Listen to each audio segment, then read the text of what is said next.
Hey, I'm Jason, and this is my world.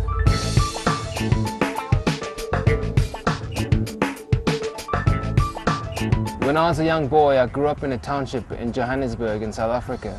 I later moved cities with my mother to Cape Town because of the crime in Johannesburg. The move came to us as the working of God, even though I didn't know God at the time.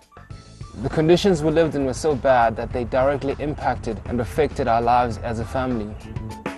One of my brothers, Raymond, he would break into people's houses to support his drug habit, which caused my mother to live in fear for both his and her life.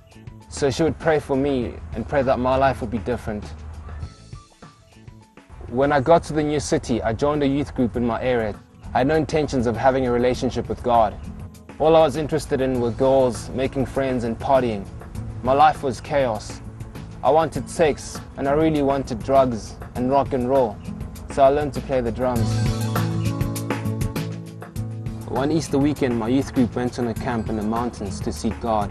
When a friend of mine, who was then the youth pastor of the church I attended, asked me if I knew the Lord Jesus Christ personally as a friend, and if not, he'd be happy and willing to introduce me to him.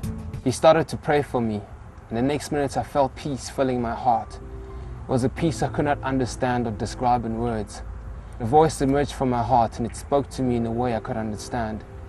It told me that I was running and that time was here for me to stand for something in my life. I felt that now my life had a different purpose, to grow this new friendship I had found in Jesus. You are holy. My brother Raymond got arrested later that year. He spent 6 years of his life in prison, and during that time I prayed for him. I prayed that God would touch him, and I prayed that he would find a purpose for his life. My mother now lives a life of freedom. Fear has left her heart. So I started to write music that speaks of God's goodness and grace and his undying love for us. Because he rocks and I love him.